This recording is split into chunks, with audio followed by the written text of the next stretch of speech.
Bom dia na graça e na paz de Jesus. Eu sou o pastor César Cavalcante. Mais uma vez, para a glória de Deus, está no ar mais uma edição do nosso programa Conversa Entre Amigos. Tradicionalmente, os nossos programas, nossos encontros às 11 horas da manhã, é um programa de debates tradicional da Rádio Musical FM há muitos anos. Mais uma vez por semana, a gente faz uma pausa nos debates para recebermos homens e mulheres influentes que têm sido bênção na nossa geração, pessoas estratégicas dentro do reino, para conversar, saber um pouquinho mais da vida, do ministério, do trabalho, do testemunho, dos projetos.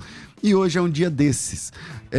Na técnica do programa está aqui o Rafael Bastos Lemes e você pode participar com a gente pelo WhatsApp 98484-9988. 011 98484-9988. Hoje estou recebendo aqui o pastor Marcos Galdino Júnior, conhecido como Galdino Júnior. Ele é o presidente da ADSA. A ADSA é a Assembleia de Deus Santo Amaro, Ministério de Santo Amaro.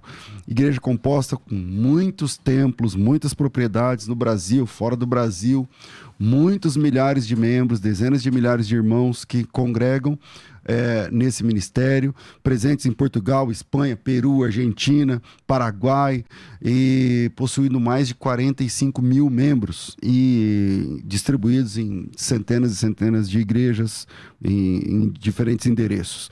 Ele também faz parte da mesa diretora eu não sei os nomes, da Convenção das Assembleias de Deus no Brasil, fundada pelo pastor Samuel Câmara, lá do pastor de Belém do Pará. O pastor Galdino nasceu em São Paulo, é casado com a dona Liliana e foram abençoados com 3 filhos, a Giovana, o Marcos Levi e o Pedrinho, por último. Bom, pastor Marcos, obrigado pela atenção ao nosso convite e é muito bom recebê-lo aqui na Rádio Musical FM. Bem-vindo. Obrigado, pastor César, Deus abençoe e um bom dia para todos vocês que estão na escuta, na rádio, também acompanhando pela internet. É uma alegria muito grande estar aqui, compartilhar um pouquinho do trabalho da igreja, né? O reino de Deus ele é tão maravilhoso porque há tantas igrejas relevantes, tantos trabalhos que estão aí fazendo coisas maravilhosas para o reino de Deus, e poder fazer parte desse exército, né? Que é um exército poderoso, é maravilhoso. Obrigado aí pelo convite, toda a produção, direção, uma alegria. Vamos aí. Legal. Vou começar pelo nome da igreja, porque assembleanos e batistas gostam de sigla, e aí é sempre a sigla. Por que ADSA e não Assembleia de Deus Santo Amaro? Então, é até um fato curioso, tá? A gente estava ali nos bastidores conversando. Como é uma igreja que tem várias filiais em outros estados, principalmente em outros países, né? Aconteceu um fato curioso, por exemplo, no Peru. No Peru, uma vez eu estava numa cruzada evangelística lá, pregando, muitas pessoas se entregando a Jesus, e aí no final uma pessoa chegou para mim e falou: pastor, eu não vou ficar nessa igreja não. Eu falei: mas por que, meu filho? Essa igreja é uma seita. Eu falei: como que essa igreja é uma seita, rapaz? Uma igreja bíblica, uma igreja saudável? Você viu aí e falou: mas como que pode ser uma Assembleia de Deus com nome de santo? Até você explicar para uma pessoa que está quilômetros e quilômetros lá no Peru, outra cultura. Explicar que a sede da igreja está na cidade de São Paulo, num bairro chamado Santo Amaro, porque os pastores antigos da Assembleia de Deus tinham essa questão, né? A Assembleia de Deus do bairro tal. Isso, exatamente. Essa ideia pegou. E como nós somos colonizados por um país católico, nosso bairro se chama Santo Amaro. E nisso gerou, assim, uma confusão. Até você explicar pro cara, não dá. Aí o cara achou que era uma seita. Assembleia de Deus Santo Amaro? Eu falei: que santo é esse? Às vezes eu brinco, né? Falo: o santo é forte, meu irmão. Então aí você tirou o Santo Amaro e colocou a sigla. Fica ADSA, porque a pessoa fala: mas o que é ADSA? Aí você tem, mas eu falo: não, a ADSA é a Assembleia de Deus num bairro lá em São Paulo chamado Santo Amaro. Legal. Essa capilaridade que a Assembleia de Deus tem, né? Quase que uma particularidade só da Assembleia de Deus, talvez a congregação cristã também, mas é uma capilaridade muito grande. Como é que é a história da Assembleia de Deus em Santo Amaro? Há quanto tempo o irmão está na direção desse trabalho? 2014 para 2023 são 9 anos. 9 anos que eu estou à frente do ministério, né? Às vezes as pessoas acham assim: o pastor Galdino Júnior, ele é um jovem pastor, né? Eu tenho 38 anos, vou completar 39 anos de idade. Só que eu tenho um negócio assim, pastor César. Eu nasci no hospital e do hospital me levaram para a igreja. Como todo bom filho de pastor, neto de pastor, é assim. Você nasce no hospital. Se pudesse nascer na igreja, já nascia, né? Bom. Então, já nasce no hospital e é levado para a igreja. Então, eu tenho assim o privilégio de dizer, tem pessoas assim que estão na igreja e falam, eu tive o prazer de conhecer o mundo. Minha palavra é diferente. Eu tive o prazer de crescer na igreja, ter os mesmos desejos que todos os jovens têm numa época de dar aquela fugidinha, mas permanecer na igreja. E ali dentro da igreja a gente foi conhecendo filho de pastor, neto de pastor, desde sempre. Bastidores, questão de documentação, como que funciona, os tratados ministeriais. E aí entra uma questão, pastor César, que... Muito obrigado. Entra uma questão que aqui eu gostaria até de compartilhar isso com você, porque às vezes as pessoas elas criticam muito. Mas por que filho de pastor tem que ser o pastor? Mas peraí, quem disse que filho de pastor não pode ser pastor? Uma coisa é você ter a chamada.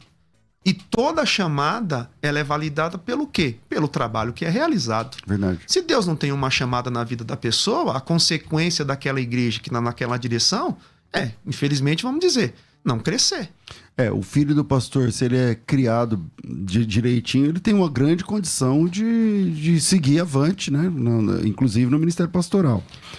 Agora, qual que é a história da Assembleia de Deus Santa Marta? Quando é que ela foi plantada? De que ano? Como é que começou? Vamos lá. No ano de 1951, uns irmãos que vieram da região do bairro do Brás foram morar ali no Campo Grande. No Campo Grande, na região do Campo Grande, que é próximo ali Santo Amaro. O irmão Oscar Leite e a sua esposa, que me falha a memória agora, eu acho que a irmã Amélia, começaram o culto no lar. Nisso que começaram o culto no lar, como todo bom crente das antigas, né? Ganha alma, até hoje ganha muitas almas. Começou, ficou pequeno. Nessa que ficou pequeno, foi pedido um apoio para a igreja lá do Brás e eles foram... uns irmãos de São Caetano veio dar suporte. Socorrer aí, o trabalho estava começando. Estava começando. Nisso foi chegando muitas famílias na época. E o pastor... E a gente está falando de que ano? 1951. 1951. E foi chegando várias famílias. Nessas famílias chegou também o meu avô, que foi um dos pioneiros ali do trabalho, o pastor João Galdino de Lima, que já dorme no Senhor. Chegaram, as famílias foram chegando, e a igreja foi tomando uma proporção. Nisso, com o entendimento, o pessoal de São Caetano e deu autonomia para a igreja de Santo Amaro. E essa autonomia, o pastor Antônio Conceição Rosa, ele presidiu a igreja, um grande homem de Deus. É tão legal falar do pastor Conceição Rosa, Antônio Conceição Rosa, porque há muitos irmãos na igreja que falam que, na época, ele era um pastor que ele era usado com todos os dons do Espírito Santo. Que legal. Isso é muito profético, muito maravilhoso. E nisso, numa viagem... Então ele é o fundador. Ele que começou ali o trabalho. Começou o trabalho com o pastor... No documento da igreja, o primeiro é pastor Raimundo Pereira Barreto, depois o pastor Antônio Conceição Rosa, e numa viagem que eles estavam fazendo para uma convenção de pastores, aconteceu um acidente. Nisso chegou a falecer o pastor presidente, na época era o pastor Conceição Rosa, o pastor Lima, e aí... O presidente e o vice morreram? Morreram o presidente e o vice. Aí nisso foi quando deram posse para o pastor João Galdino de Lima, meu saudoso avô. Naquela época, a igreja ela tinha praticamente umas 30 e poucas congregações. Já estava crescendo. Já estava crescendo. Meu avô pastoreou a igreja por 35 anos. E quando ele jubilou, na época... Tinha quantas congregações de 30? Já tinha praticamente 470 congregações. Uau. Um ministério muito bem estabilizado. Assim, os pastores... Tanto se eu for citar aqui, seria até injusto esquecer o nome de alguns pastores que acompanharam o pastor João Galdino de Lima na época, mas eu quero fazer menção aqui pelo menos uns 4, 5 nomes, que é o pastor Adelino Januário da Silva, pastor Milton... O Adelino de Mauá? Não, ele é lá da região da Zona Sul de São Paulo. Da Zona Sul. Todos esses da Zona Sul, pastor Adelino, pastor Milton Noff Ricardo, que ainda estão em vidas, inclusive até hoje estão na igreja conosco, é uma alegria. A minha vó, que tem 98 anos de idade, a matriarca da nossa igreja, ontem estava no culto conosco. Que legal. Uma maravilha. Também o pastor Divino Anselmo da Silva, um grande homem de Deus, entre tantos outros pastores que passaram e construíram essa história. Eu falo assim, hoje, a minha geração, né? Por isso que eu honro esses homens. Eu honro não só por palavras, a igreja cuida de todos esses homens. Porque se hoje nós estamos, vamos dizer assim, desfrutando de toda uma estrutura que foi levantada, estamos só podendo crescendo. Usar essa estrutura para trabalhar, então é porque eles plantaram, né? Eles plantaram. Isso é muito gratificante. Tá aparecendo aí, quem são essas pessoas? Aqui é o pastor João Galdino de Lima. Pastor João Galdino de Lima. Que é seu pai. É o meu avô. Seu avô. Eu já sou a terceira geração de pastores da igreja. Uau. Meu avô... Aqui... Ele faleceu em 2021? Ele faleceu em 2021. Ele faleceu no Covid? Não foi com Covid. É a idade já, né? É a idade, 99 anos de idade. Aqui é a nossa matriarca, 98 anos, uma benção missionária Noêmia. Que legal. Glória a Deus.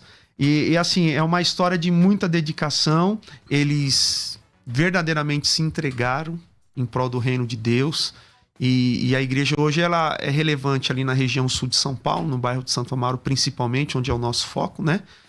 E tem feito vários trabalhos sociais. Tem sido muito bacana o trabalho. Pastor Rosa, lá 30 congregações. Teu avô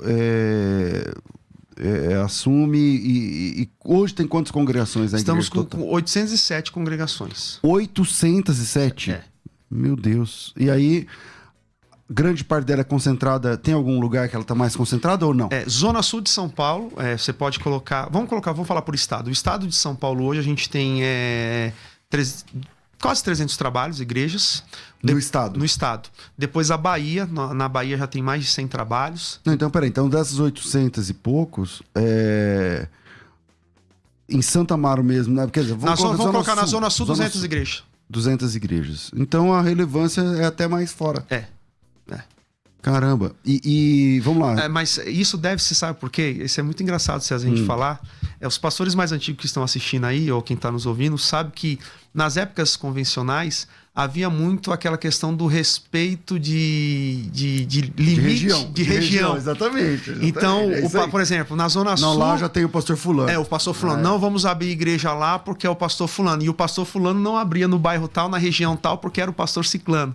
Então, isso havia um respeito muito grande. Então, a igreja ela começou a expandir para outras cidades. Quando eu me converti na Assembleia de Deus do Ipiranga, né? Do pastor Alfredo Requidal. Então, eu me lembro uma vez que a Assembleia de Deus do Belém abriu uma igreja, uma congregação pequenininha, na rua de baixo do Ipiranga. Da sede da Assembleia de Deus do Ipiranga. O pastor Alfredo Requidal ligou lá no Belenzinho, fechou no mesmo tempo. O pastor nem sabia, né? Porque aí os setores vão crescendo e tal.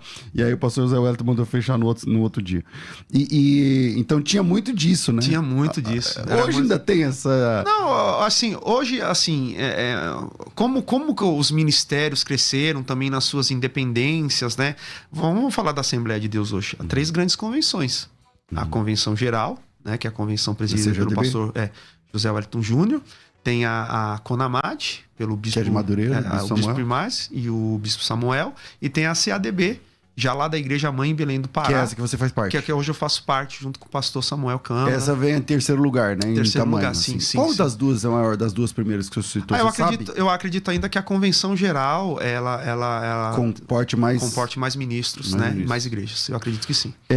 Agora... Na Assembleia de Deus em Santo Amaro, como que você sempre foi da mesma igreja local ou não? Não, na verdade eu era de uma congregação, a minha origem, na verdade, eu sou uma pessoa muito simples, sou da periferia de São Paulo, nasci e cresci na região do Jardim Ângela, Vila Remo.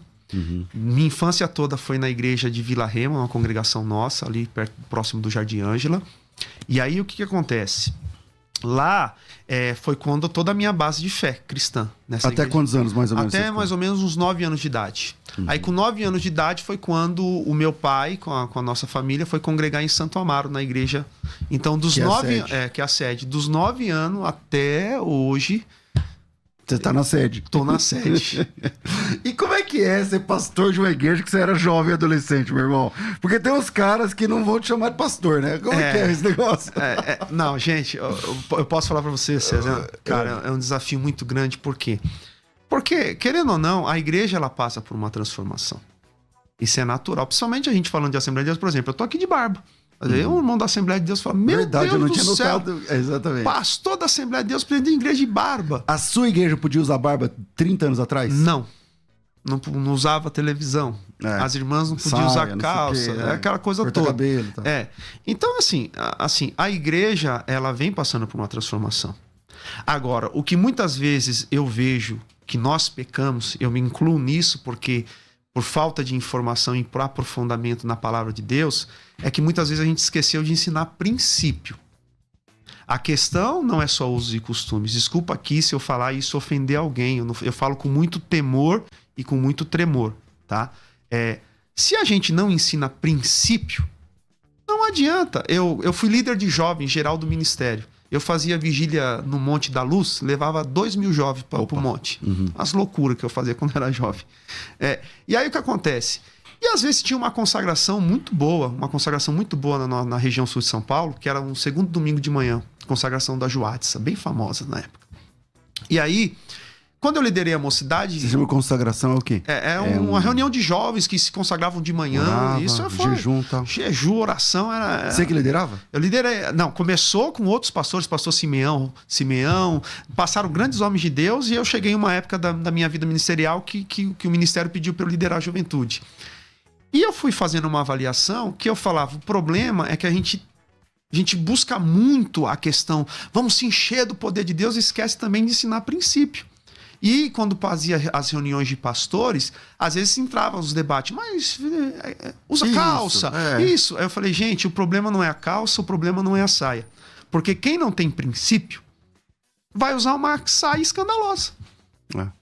Como uma calça escandalosa. Então, quem não tem o negócio, então eu acredito que hoje é uma coisa que a nossa igreja está fazendo, é pregar princípio.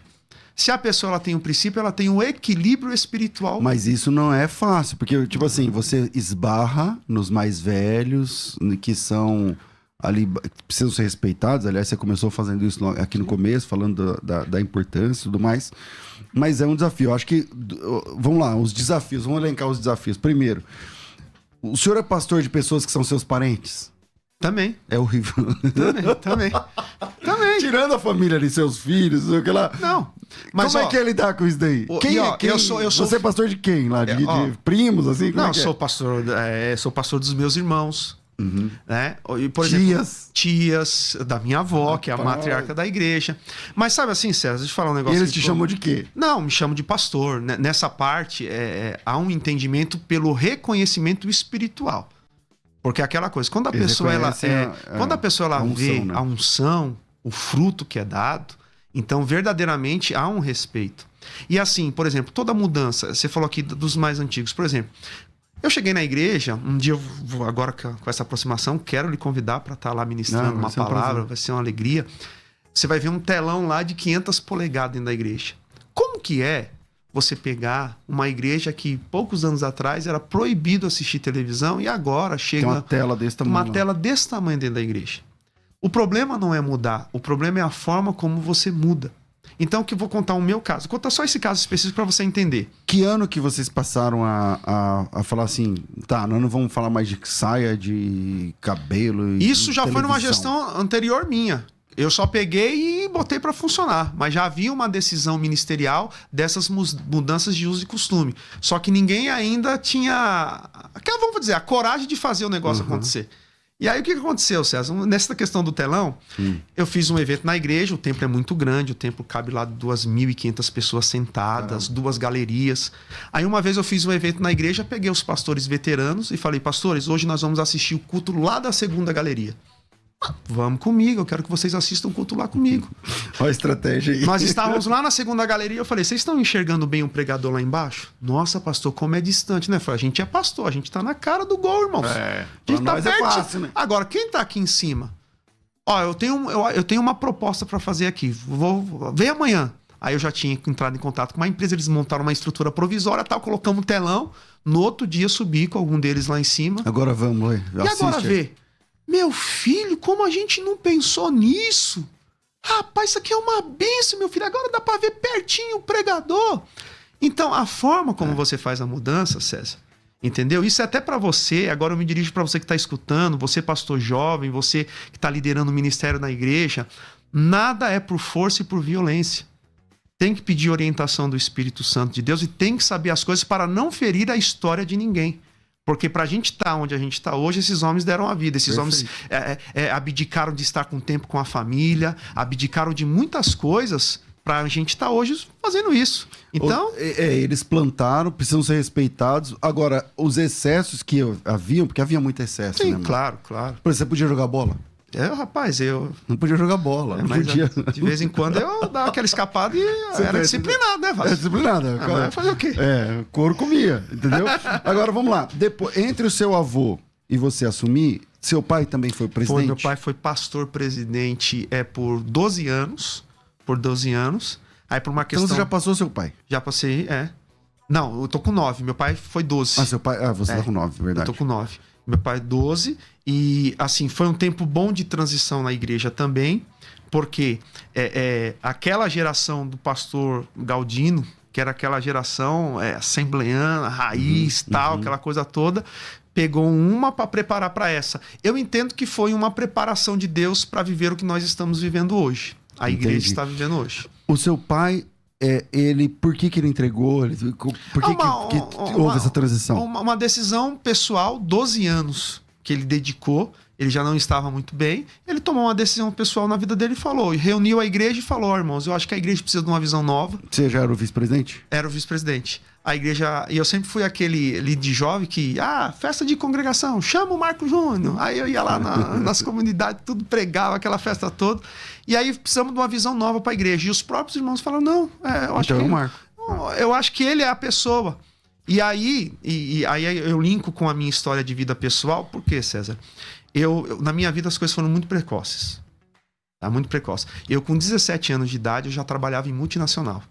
Caramba, que legal. Registrado. Que legal. E o meu gestor na época, Dr. Francisco, ele falava assim, Marcos, você tem todos os perfis e parâmetros para ser executivo. Ou aqui ou em qualquer empresa. E eu alimentei aquilo no meu coração. Comecei a estudar. Enquanto a galerinha trabalhava, comprava tênis, tal, eu fazia curso. Eu pagava curso para mim, fazia isso, me preparava e me investia no meu trabalho ali. E fui crescendo na empresa. E... teve uma época que eu peguei, quero trabalhar numa empresa não. Saí de uma empresa para já com 24 anos de idade para ser coordenador de contabilidade numa outra empresa. E aí comecei a crescer, tal, aquela coisa. Nisso a empresa fez uma proposta para mim, não cumpriu, eu pedi a conta. Jovem, gente, tem que pensar muito, viu? E servir na igreja. E servir na igreja, paralelamente. Tal, trabalhando. Servir na igreja. E aí, nessa transição... eu fui fazer a nossa sede atual, a nossa sede lá em Santo Amaro, estava sendo inaugurada. E eu fui fazer uma entrevista numa grande empresa, a pessoa fez a entrevista comigo, tal, gostou, chamou o coordenador, falou, Marcos, você passou. A gente só tem que entrevistar as outras 2 pessoas, mas o coordenador ganhou de você, porque tem que concluir o processo aqui de processo seletivo e você vai ser contratado, tá? Eu falei, tá bom. Nisso eu saí da entrevista, liguei pro meu pai, falei, pai, você tá na igreja? Tô, posso ir tomar um café com o senhor, almoçar? Vem cá, filho. Aí o templo lá, bonito, tal, aí meu pai olhou pra mim e falou, você tá vindo da onde? Aí eu falei assim, pai, eu tô vindo da entrevista, tal, já tá praticamente tudo certo, vou voltar a trabalhar. Aí ele olhou assim pra mim e falou, você não quer trabalhar aqui na igreja, não? Aí eu dei risada pra ele e falei, pai, a igreja não tem... eu sei, porque eu participo da igreja, a igreja não tem condições, acabamos de sair de uma obra dessa, não tem condições de pagar. Eu acho que nem 20% do que eu ganho no mercado. Aí ele falou, e se eu te pagar 10%? 10% do que você ganha no mercado. Eu falei, 10%? Aí, olha, décimo do que eu ganharia? Gente, eu vou falar pra vocês. Cuidado quando você fala, eu vou orar. Você falou, eu vou orar. Eu falei, eu vou orar, pai. E fui pro monte orar naquela quarta-feira. Eu tava no monte orando, sozinho. Do nada, uma mulher do alto do monte gritou assim, ei! Tu vieste buscar uma resposta, não foi? Eu comecei a me arrepiar. Eu falei, Jesus, por que eu vim orar? Ela falou, se tu cuidar, isso aqui tá gravado no meu coração, se tu cuidar das minhas coisas, eu vou cuidar de você e dos teus. Tá aí a resposta. Aí eu voltei e falei, meu Deus do céu, e agora? O que eu vou fazer? E isso foi numa quarta-feira. Na sexta-feira, a mulher da empresa me liga e fala, Marcos, tá tudo certo, traz seu documento segundo e vem começar. Aí eu falei, desculpa, eu vou ter que rejeitar a proposta. Aí ela falou, não, Você tá doido? Não, o problema é o quê? O problema eu tenho um budget aqui. Não, eu te aumento 4 vezes mais. Cacifar o seu salário lá pra você ficar. Aí eu falei, não. Aí na hora que eu ia falar, não, tá bom. Aí veio a voz daquela profeta no monte. Aí eu falei assim, não, desculpa, é uma questão espiritual. Mas como assim? Não, eu vou trabalhar numa igreja. Vocês é doido, esses crentes... Aí a mulher falou pra mim, esses crentes é tudo doido mesmo. Só que foi um período especial, por quê? Porque eu trabalhei mais profundamente na administração da igreja, onde conheci todas as áreas. A igreja também aceitou isso. E vou falar pra você, não fez falta. E graças a Deus, Deus criou uma situação e hoje nós estamos pastoreando a igreja vive nesse novo tempo. Hoje, a ADSA, a Assembleia de Deus Santo Amaro, ela está presente em quantos outros países? Tá no Peru, Argentina, Paraguai, Espanha e Portugal. São 5 países que a gente tem obras missionárias. No Peru é a nossa maior obra missionária. Nós temos lá 13 igrejas. 13? Igrejas construídas mesmo. Igrejas boas, igrejas patrimônios bonitos. E lá não chama Santo Amaro? Lá é a Assembleia de Deus Ministério Huânuco. Ministério o quê? Huânuco, que é o nome da cidade. Porque justamente... A ideia de manter o nome da cidade e tal. Sim, há um vínculo espiritual. Eu acho assim que tudo que a gente investe pro reino de Deus em missão, a gente tem que parar também um pouquinho dessa questão. De colocar o nome. Tá, o nome. Não, é a obra de Deus. Você está investindo. Na Europa a gente chama Inene. A pessoa, porque abriu uma igreja na Europa chamada Inene, meu irmão? É porque imagine lá uma igreja em um país, uma tradição católica, Santo Amaro. Santo Amaro, gente, em Portugal ainda, Santo Amaro. O nome é o pormenor das questões. O negócio é fazer a obra de Deus, investir no reino de Deus e a obra crescer. Bom, e hoje, como que é o projeto, por exemplo, da igreja para as próximas etapas? E o que o senhor pensa de trabalho? Os próximos anos na nossa igreja, eu foco em 2 partes, né? Há um projeto para a igreja matriz, que é o quê? Que eu acho que a gente precisa o mundo que nós vivemos hoje é a questão da implantação. Essa é a sede? Aqui é o templo sede, um templo muito bonito. Esse terreno aqui ao lado aqui, nós já adquirimos, né? Que legal. Também já é da igreja, 3.000 metros de áreas hoje no estacionamento. O futuro isso aqui foi um congresso de crianças, trabalhos sociais, Esse etc. terreno já foi na sua gestão? Começou na gestão do pastor Marcos e terminei pagando o terreno. Já está totalmente... Igreja, hein? Não, muito linda. Muito então, linda. assim, aqui já é evento de jovens, entendeu? Evento com Muito crianças. É uma igreja muito estruturada, bonita, preparada. E tudo isso com muito suor, muito trabalho de muitos Esse terreno do lado aqui? Esse do lado. Hoje já está totalmente demolido e a gente pensa em fazer... Já é estacionamento, então. Já é estacionamento. A gente pensa em fazer, né? Está dentro do nosso propósito, preparando, construir estacionamentos, construir um centro de convenção maior, porque 3.000 metros abertos você consegue colocar até 4.000 pessoas.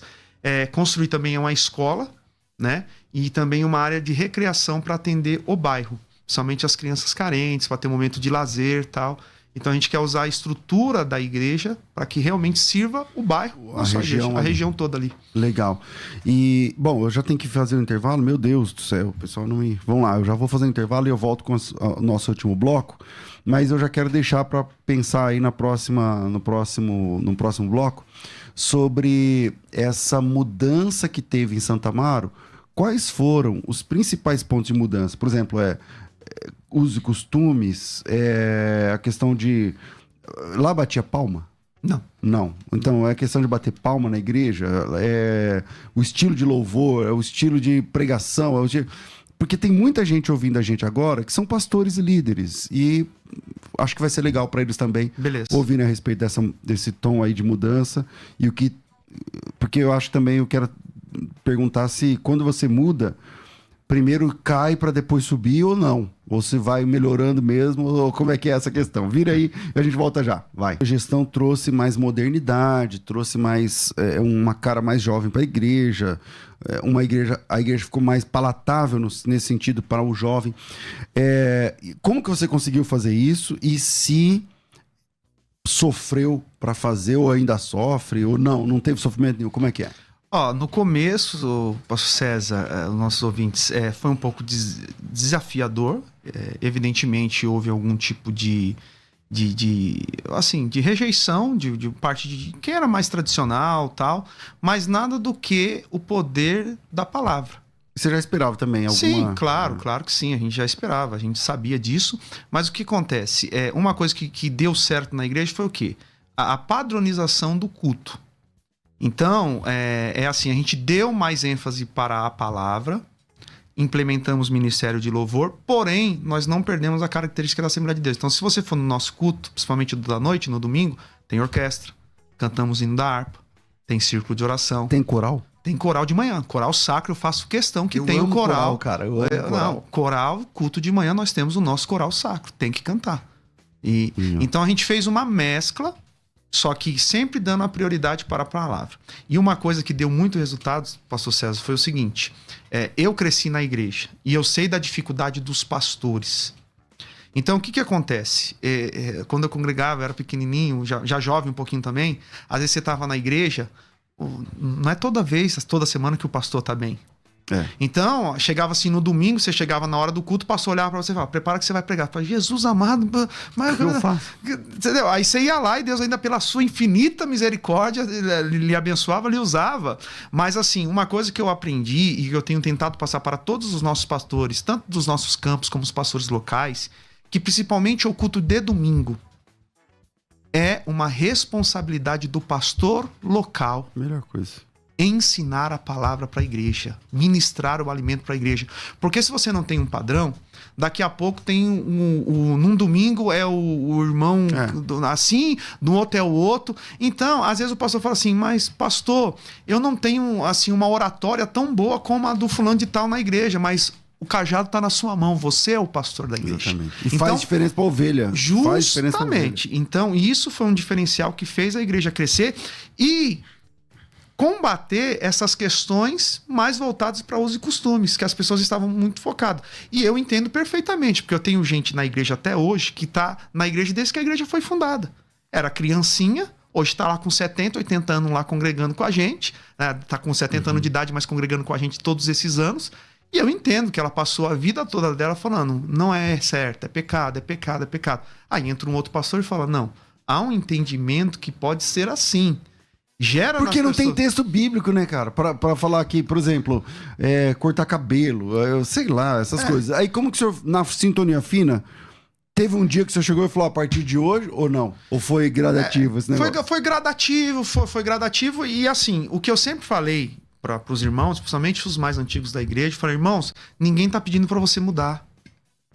Ninguém quer que você faça isso. Se você aprendeu assim a servir a Deus e você se sente bem, sirva a Deus assim com alegria. Mas, porém, se chegar alguém diferente da igreja que não serve a Deus dentro do seu padrão, não murmure dessa pessoa. Deixa ela servir a Deus. E nisso, as pessoas foram entendendo pelo poder da palavra. Porque ninguém muda o homem, é só o Espírito Santo. E ele muda através da palavra. Não adianta eu querer ir para o embate. Não adianta você querer ir para... Uma coisa que eu aprendi que para minha vida, isso eu falo para você, pastor, vai te ajudar. Esse negócio de ficar discutindo em rede social, então, existe um botãozinho chamado bloqueia e exclui. Isso, a pessoa entra lá, fala um monte de coisa, mentira. Eu só deleto e bloqueio. Pronto. Você chegou a entrar na pilha? Já, no começo, novão, 29 anos de idade.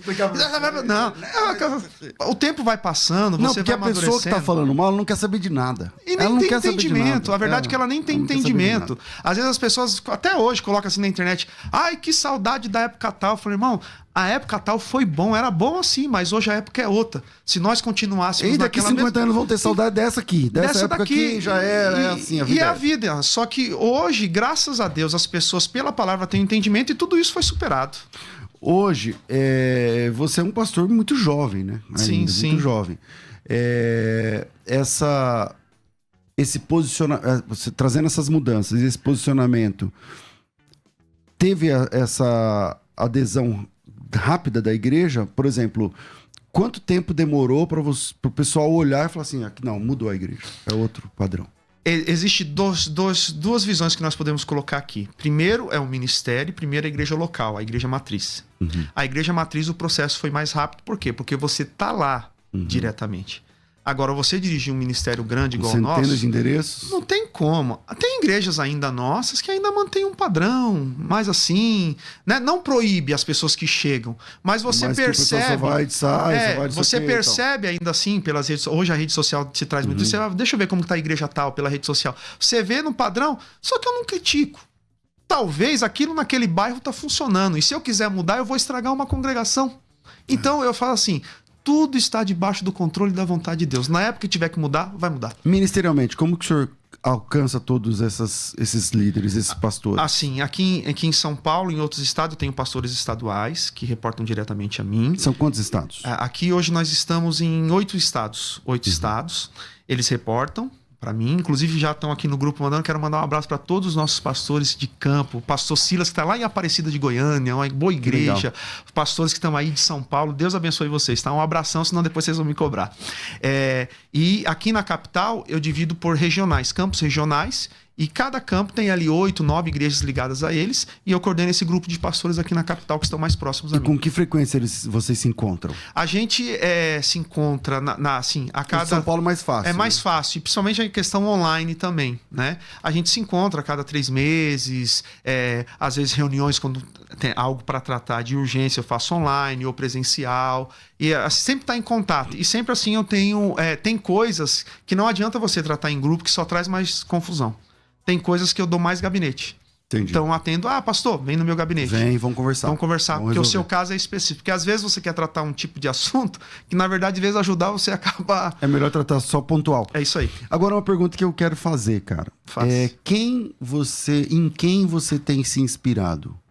Ultimamente, quem são os seus mentores? Assim, quem são as pessoas que, mesmo que elas não saibam, mas que de longe eles te inspiram e de perto? Assim, no Brasil existem grandes homens de Deus que a gente vê, né? Mas um especial que caminha comigo, que tipo assim, não é porque eu sou o pastor presidente da igreja que eu não tenho que ter também uma responsabilidade espiritual com a minha vida. Então tem um pastor chamado Elias Dantas, Dr. Elias Dantas, que ele formou uma rede chamada GKPN, Global Kingdom Network Partnership, que reúne grandes pastores aqui do Brasil e uma vez por ano a gente se encontra. E o pastor Elias, uma vez por ano, ele dá uma escola de líderes, né? Inclusive, esses últimos tempos na Ucrânia foi aquele boom que deu na questão de igrejas brasileiras recebendo os ucranianos. Ele que estava coordenando por essa rede, todas as nossas igrejas que fazem parte dessa rede, que é uma rede fraternal, para se encontrar uma vez por ano, conversar. E nessa rede você vê que Deus, ele tem as suas multiformas. É verdade. Tem todo tipo de igreja. E esse pastor Elias, o Elias Dantas, ele tem a capacidade de juntar presbiteriano com assembleiano, batista, com church, com tudo e vambora. E ali você vê tanta inspiração. E uma vez por ano, assim, especificamente, o pastor Elias vem na igreja. Ele mora onde? Ele mora nos Estados Unidos. Tá, alguém daqui, quem são os seus mentores? Assim, que você, pelo menos, quando eu falo mentores, pode ser que a pessoa nem saiba, mas assim, se você modela, que você olha e fala, puxa, isso pode... eu gosto muito, né, do pastor Malafaia, do pastor Silas, a forma da aplicação da mensagem, entendeu? Eu gosto muito, o conheço, já tenho contato com ele, eu gosto muito, acho assim, uma referência dentro da Assembleia de Deus, tô falando da Assembleia de Deus, pastor Samuel Câmara também, a igreja mãe da Assembleia de Deus. Nossa, Samuel Câmara é uma cabeça que parecia que não era desse século, né? Quando ele começou... É assim, e assim, quando eu falo até para você que é assembleano, você precisa participar de uma festa da Assembleia de Deus em Belém do Pará. Como eles fazem a reconstituição da chegada dos... É um negócio marcante. Você que é assembleano tem que ir lá. Também é uma referência pastoral para mim. Fora, assim, o pastor Hernandes Dias Lopes, um grande expositor da palavra, do meu ponto de vista. Já teve lá, né? Já teve na nossa igreja, um grande expositor da palavra. E outro pastor que eu vejo assim, 2 outros grandes pastores que assim tenho contato também, e acho assim, é o pastor Carlito Paz, da Igreja da Cidade, São José dos Campos, e o pastor Paulo Mazzoni, da Igreja Central, lá de Belo Horizonte, que tem o DNA, a questão, que é um projeto que a gente está implantando agora de pequenos grupos na igreja, começando com a igreja local, para um crescimento expoente. Que legal. Vamos lá, livros. Cita aí uns 3 ou 4 livros top que você falou assim, esse livro eu li e me ajudou. Assim, o que o secular ou... Não, tá valendo tudo. Tá valendo tudo. Que influenciou, que te influenciou. Que me influenciou. Tem um livro, primeiro a Bíblia, né? Não posso deixar aqui a Bíblia. Claro. A Bíblia, fora ela. A Bíblia. Tem um livro do Max Lucado de liderança, que o nome eu esqueci agora. Tem um outro livro que é do Dr. Elias Dantas, chamado O Desafio da Liderança. Esse livro, principalmente no começo, ele me chamou muito a atenção. Porque principalmente quando você se coloca numa posição de exemplo para uma grande comunidade de pessoas e pastores, há uns desafios que você não pode deixar descer para o seu coração. Então esse livro foi um livro que muito me ajudou na questão de liderança, do reverendo Dr. Elias Dantas. Você está falando de livros de liderança, de projetos de liderança. Uma das marcas do seu ministério tem sido essa liderança, né? Você exercer uma capacitação a respeito dos líderes. Tem o projeto Novo Caminho. Como que é esse projeto? O Novo Caminho, ele é um projeto de recuperação, né? De centro filantrópico para recuperação de dependentes químicos. Hoje a igreja adquiriu uma área lá no extremo sul de São Paulo, no Ponte Nova. Então hoje vários já foram recuperados, estão aí servindo não só a nossa igreja, outras igrejas. O trabalho social da igreja eu acho que é muito importante também, de assistencial. Tem alcançado muitas pessoas, né? Tá passando aí mais parte de missão. Nós temos igrejas em aldeias indígenas, né? Que legal. Trabalho social aí também, a gente sempre faz eventos na igreja, arrecadação. Na época da pandemia, ali no bairro de Santa Amaro, nós atendemos várias comunidades, atendemos vários irmãos que passaram, porque eu sempre falo assim, pastor César, o dia mal pode chegar para qualquer pessoa. Né? Não é porque a gente serve a Jesus, aí está mostrando imagens do Novo Caminho, fazendo um trabalho evangelístico na praça em Santo Amaro, orando. Então, essa propriedade é uma casa, uma clínica também? É uma clínica. Tem igreja e tem uma clínica. É uma área de 22 mil metros. É um sítio. É um sítio. É um sítio. Tá isso aí, essa parte toda lindo, aí. Hein? Lindo. Muito legal. E eu acho assim, que a igreja, uma vez um pastor falou assim para mim, quer saber se você tá indo bem? Toca a campainha do seu vizinho e fale assim para ele, querido, tudo bem? Eu sou o pastor aqui e tal. Só vim te avisar que a nossa igreja tá fechando e vai acabar aqui. Se ele olhar para você e falar, ai, que bom, tem alguma coisa errada. Se ele falar, não, vamos onde tem que ser, porque a gente não pode fechar essa igreja aqui. Se fechar, onde nós vamos parar? A relevância. A relevância da igreja no bairro, ela tem que ser importante. Então, isso me marcou muito, porque eu falei, será que eu tenho coragem de apertar a campanha do vizinho hoje? Para perguntar isso. Para perguntar, né? Então é isso aí. Legal. No ano passado, você recebeu o colar de honra ao mérito da Assembleia Legislativa do Estado de São Paulo em comemoração a 70 anos de trabalho da igreja. Se você pudesse homenagear alguém com esse colar, seria quem? Se tivesse em vida ainda, seria o meu avô, né? Pastor João Galdino de Lima, porque sempre foi uma referência. Você conviveu com ele até quantos anos? Muito? Pouco? Como muito, na infância toda na igreja. E aquela coisa, porque a gente que cresceu na igreja... Ele era bravo? Assim, no altar. Mas aquela parte pastoral, ministerialmente, ele era um pastor muito firme. Como todos os pastores antigos, né?